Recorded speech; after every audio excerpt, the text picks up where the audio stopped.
नमस्कार विद्यार्थी मित्रांनो, अभ्यास अलर्ट या आपल्या यूट्यूब चॅनलवरती आपलं स्वागत आहे. तर विद्यार्थी मित्रांनो, आज आपण पाहणार आहोत 11 एप्रिल 2026च्या अत्यंत महत्त्वाच्या चालू घडामोडी. तर व्हिडिओ पहिल्यापासून शेवटपर्यंत पाहण्याचा प्रयत्न करा. अतिशय महत्त्वाचे आणि निवडक प्रश्न असणार आहेत, जे की तुम्हाला कोणत्याही स्पर्धा परीक्षेमध्ये डायरेक्ट विचारले जाऊ शकतात. तर विद्यार्थी मित्रांनो बघा, इम्पॉर्टंट प्रश्न आहे. पहिलाच प्रश्न बघा, 5व्या क्रमांकाचा लता दीनानाथ मंगेशकर पुरस्कार 2026 कोणाला जाहीर करण्यात आला आहे? तर विद्यार्थी मित्रांनो बघा, इम्पॉर्टंट प्रश्न आहे. याचं उत्तर असणार आहे ऑप्शन नंबर ए, म्हणजेच कैलास सत्यार्थी. तर बघा, कैलास सत्यार्थी यांना 5व्या क्रमांकाचा लता दीनानाथ मंगेशकर पुरस्कार 2026 सालचा म्हणजे यावर्षीचा जो आहे तो जाहीर करण्यात आलेला आहे. ओके, तर बघूयात आपण याबद्दल. बघा, 2026चा प्रतिष्ठेचा लता दीनानाथ मंगेशकर पुरस्कार हे नोबेल शांतता पुरस्कार विजेते आणि समाजसेवक कैलास सत्यार्थी यांना जाहीर झाला आहे.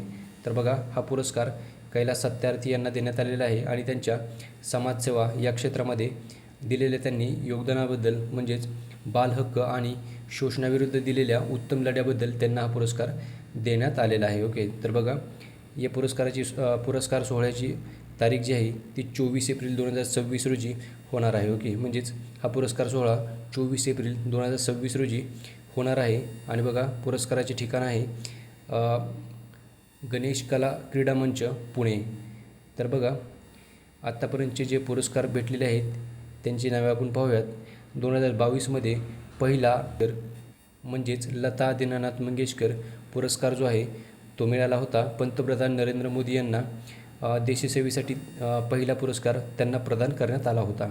तर बघा, 2022 साली या पुरस्काराची सुरुवात झाली होती. तर बघूयात आपण 2023 सालचा पुरस्कार. तर बघा, हा पुरस्कार आशा भोसले यांना मिळाला होता. 2024 सालचा भेटला होता चित्रपटसृष्टीमधील योगदानाबद्दल अमिताभ बच्चन यांना भेटला होता. 2025 सालचा भेटलेला आहे प्रसिद्ध उद्योगपती कुमार मंगलम बिर्ला यांना. 2026 सालचा म्हणजेच यावर्षीचा जो पुरस्कार आहे तो मिळालेला आहे कैलास सत्यार्थी यांना. ओके, आणि ते एक सामाजिक कार्यकर्ते आहेत आणि त्यांना नोबेल शांतता पुरस्कारांनीही सन्मानित करण्यात आले होते. ओके, तर लक्षात ठेवा विद्यार्थी मित्रांनो. चला, या पुरस्काराबद्दल थोडक्यात बघूयात आपण. बघा, लता दीनानाथ मंगेशकर हा पुरस्कार भारतरत्न लता मंगेशकर यांच्या स्मृतीप्रित्यर्थ मास्टर दीनानाथ मंगेशकर स्मृती प्रतिष्ठानाद्वारे दिला जाणारा एक अत्यंत मानाचा पुरस्कार आहे. तर बघा, या पुरस्काराची स्थापना कधी झाली होती? तर फेब्रुवारी 2022मध्ये मंगेशकर कुटुंबाने या पुरस्काराची स्थापना केली होती. तर बघा, याचा उद्देश काय आहे? तर राष्ट्र, समाज आणि लोकांसाठी अतुलनीय, नेत्रदीपक आणि अनुकरणीय योगदान देणाऱ्या व्यक्तीला दरवर्षी हा पुरस्कार प्रदान केला जातो. तर बघा, हा पुरस्कार दरवर्षी 24 एप्रिल रोजी मास्टर दीनानाथ मंगेशकर यांच्या स्मृतिदिनी दिला जातो. तर लक्षात ठेवा विद्यार्थी मित्रांनो, अतिशय महत्त्वाचा पुरस्कार आहे हा. चला, पुढचा प्रश्न बघूयात आपण. प्रश्न क्रमांक 2 आहे. बघा, माझं गाव आरोग्य संपन्न गाव हे अभियान कोणत्या राज्याने सुरू केले आहे? तर विद्यार्थी मित्रांनो बघा, महत्त्वाचा प्रश्न आहे. याचं उत्तर असणार आहे ऑप्शन नंबर सी, म्हणजेच महाराष्ट्र. तर बघा, आपल्या महाराष्ट्राने माझं गाव आरोग्य संपन्न गाव हे अभियान नुकतेच सुरू केलेले आहे. ओके, तर बघा, महाराष्ट्र म्हणजेच आपल्या महाराष्ट्राचे मुख्यमंत्री आहेत देवेंद्र फडणवीस, महाराष्ट्राचे राज्यपाल आहेत जिष्णुदेव वर्मा आणि महाराष्ट्राची राजधानी आहे मुंबई. तसेच महाराष्ट्राची उपराजधानी ही नागपूर आहे. ओके, तर विद्यार्थी मित्रांनो बघा, बघूयात आपण याबद्दल. बघा, माझं गाव आरोग्य संपन्न गाव हे अभियान महाराष्ट्र सरकारने नुकतेच सुरू केलेले आहे. आणि बघा, हे अभियान ग्रामीण भागातील लोकांचे आरोग्य सुधारण्यासाठी सुरू करण्यात आलेले आहे. तर बघा, यात नियमित आरोग्य तपासणी, स्वच्छता आणि जनजागृती यावर भर दिले जाणार आहे. तर बघा, गाव पातळीवरती आरोग्यदायी जीवनशैली प्रोत्साहित करण्याचा असा याचा मुख्य उद्देश असणार आहे. म्हणजेच गाव पातळीवरील आरोग्य सुधारण्याचा मुख्य उद्देश असणार आहे. तर चला विद्यार्थी मित्रांनो बघा, पुढचा प्रश्न बघूयात आपण. प्रश्न क्रमांक 3 आहे. बघा, तीनही सैन्य दलाचा संयुक्त परिसंवाद रणसंवाद कोणत्या राज्यात करण्यात आला? तर बघा, रणसंवाद हा जो आहे तो नुकताच कर्नाटक या राज्यामध्ये बंगळूर या ठिकाणी म्हणजेच बँगलोरमध्ये हा कार्यक्रम आयोजित केला होता. कर्नाटक या राज्याची राजधानी आहे बँगलोर. ओके, तर लक्षात ठेवा. तर विद्यार्थी मित्रांनो बघा, 2026मध्ये रणसंवाद परिसंवाद कर्नाटक येथे आयोजित करण्यात आला होता आणि हा तिन्ही सैन्य दलांचा म्हणजेच आर्मी, नेव्ही आणि एअरफोर्स या तिन्ही सैन्य दलांचा संयुक्त परिसंवाद आहे आणि यामध्ये लढाई बघा, संयुक्त लढाई, रणनीती, आधुनिक तंत्रज्ञान आणि समन्वय यावर चर्चा झालेली आहे. तर लक्षात ठेवा. चला पुढचा प्रश्न बघूयात आपण. प्रश्न क्रमांक 4 आहे बघा, छत्तीसगडमध्ये आयोजित खेलो इंडिया ट्रायबल गेम्स 2026मध्ये कोणत्या राज्याने पहिला क्रमांक मिळवला आहे? तर बघा, याचं उत्तर असणारा विद्यार्थी मित्रांनो ऑप्शन नंबर बी, तर कर्नाटक. तर बघा विद्यार्थी मित्रांनो, छत्तीसगडमध्ये नुकत्याच संपन्न झालेल्या खेलो इंडिया ट्रायबल गेम्स 2026 म्हणजेच खेलो इंडिया आदिवासी गेम्स 2026च्या ज्या होत्या त्यामध्ये पहिला क्रमांक कर्नाटक या राज्याने मिळवला आहे. ओके, तर इम्पॉर्टंट आणि महत्त्वाचा प्रश्न आहे विद्यार्थी मित्रांनो बघा, बघूयात आपण. बघा, या ज्या स्पर्धा होत्या त्याचा शुभंकर आहे मोरवीर आणि बघा पहिले स्थान कर्नाटकने मिळवले आहे. कर्नाटकने एकूण 23 सुवर्णपदक, 8 रौप्य पदक आणि 7 कांस्य पदक मिळवून हे विजेतेपद जिंकलेले आहे.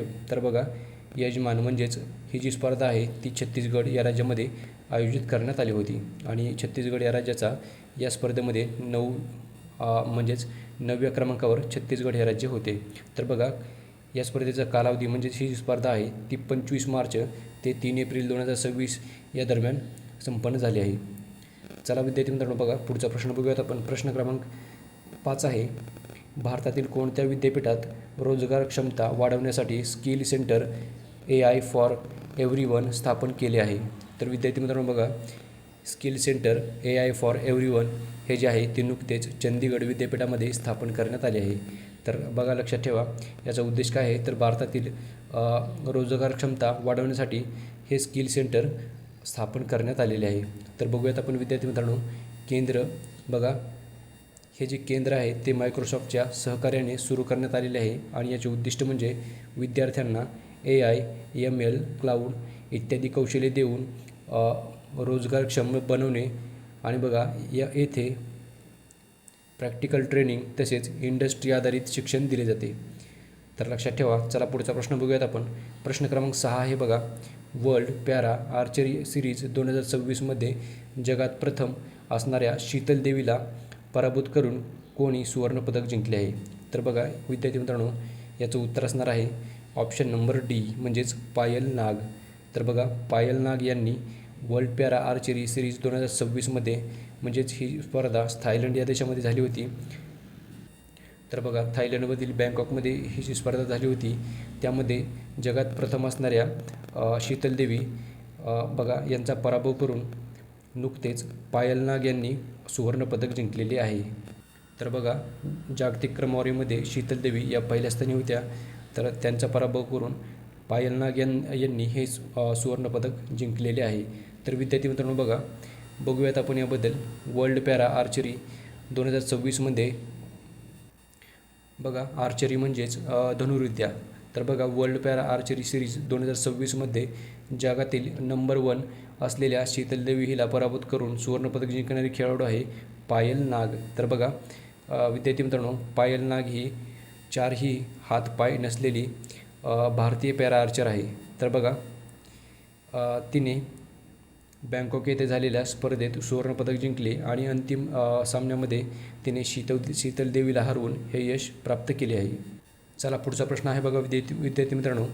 प्रश्न क्रमांक 7 बघा, चेतक स्क्रीन अवॉर्ड्स 2026मध्ये कोणत्या अभिनेत्याला धुरंधर चित्रपटासाठी सर्वोत्कृष्ट अभिनेत्याचा पुरस्कार मिळाला आहे? तर बघा, याचं उत्तर असणार आहे ऑप्शन नंबर ए म्हणजेच रणवीर सिंग. तर बघा, रणवीर सिंग यांना हा धुरंधर या चित्रपटासाठी सर्वोत्कृष्ट अभिनेत्याचा पुरस्कार मिळालेला आहे. ओके, तर लक्षात ठेवा. तर पुढचा प्रश्न बघूयात आपण. प्रश्न क्रमांक 8 आहे बघा, भारतीय नौदलात सामील झालेली INS अरिधमन ही कोणत्या वर्गातील पाणबुडी म्हणून ओळखली जाते? तर बघा, याचं उत्तर असणार आहे ऑप्शन नंबर सी म्हणजेच अरिहंत वर्ग. तर बघा, अरिहंत वर्गामधील म्हणजेच अरिहंत क्लास ही सबमरीन आहे विद्यार्थी मित्रांनो, जी की नुकतीच भारतीय नौदलामध्ये याचे सामिलीकरण झालेले आहे. तर विद्यार्थी मित्रांनो बघूयात आपण विद्यार्थी मित्रांनो, तर बघा भारतीय नौदलामध्ये सामील झालेली INS Aridhaman Arihant class submarine या पाणबुडी वर्गामध्ये येते. ओके, तर बघा ही भारताची अण्वस्त्र सक्षम म्हणजेच nuclear powered ballistic missile submarine पाणबुडी आहे. ओके, तर लक्षात ठेवा, याबद्दल आपण कालच माहिती पाहिली आहे संपूर्ण. आणि बघा विद्यार्थी मित्रांनो, ही भारताच्या अणु त्रिशक्ती म्हणजेच न्यूक्लिअर ट्रायड मजबूत करण्यामध्ये या पाणबुडीची महत्त्वाची भूमिका असणार आहे. ओके, तर विद्यार्थी मित्रांनो बघा, चला पुढचा प्रश्न बघूयात आपण. प्रश्न क्रमांक 9 आहे बघा. IMF व जागतिक बँक गट 2026च्या वार्षिक बैठकांचे यजमानपद कोणत्या देशाकडे आले आहे? तर विद्यार्थी मित्रांनो बघा, याचं उत्तर असणार आहे ऑप्शन नंबर बी म्हणजेच थायलंड. तर बघा, थायलंड या देशाकडे IMF व जागतिक बँक गट 2026च्या वार्षिक बैठकांचे यजमानपद आलेले आहे. ओके, तर लक्षात ठेवा. तर विद्यार्थी मित्रांनो बघूयात आपण थायलंड या देशाविषयी. थायलंडची राजधानी आहे बँकॉक. तसेच थायलंडचे चलन आहे थाई बात. आणि थायलंड हा देश आशिया या खंडामध्ये येतो. तसेच थायलंड या देशाची भाषा आहे थाई. तर चला पुढचा प्रश्न बघूयात आपण. प्रश्न क्रमांक 10 आहे बघा. कोणत्या अंतराळ संस्थेने लो अर्थ ऑर्बिट नेव्हिगेशन लेअरची चाचणी घेण्यासाठी पहिले सेलेस्ट उपग्रह कोणी प्रक्षेपित केले आहेत? तर विद्यार्थी मित्रांनो बघा, याचं उत्तर असणार आहे ऑप्शन नंबर बी म्हणजेच ESA म्हणजेच युरोपियन स्पेस एजन्सी. तर बघूयात आपण याबद्दल. लो अर्थ ऑर्बिट नेव्हिगेशन लेअरची चाचणी घेण्यासाठी पहिले सेलेस्ट उपग्रह युरोपियन स्पेस एजन्सी म्हणजेच ESA यांनी या संस्थेने प्रक्षेपित केले आहेत. ओके, तर बघूयात आपण याचा उद्देश काय आहे.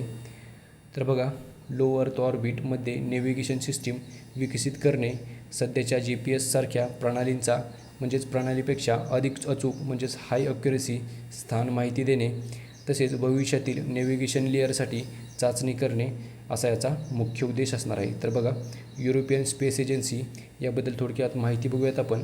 याची स्थापना झाली होती 1975 या साली. आणि बघा, मुख्यालय आहे पॅरिस, फ्रान्स येथे.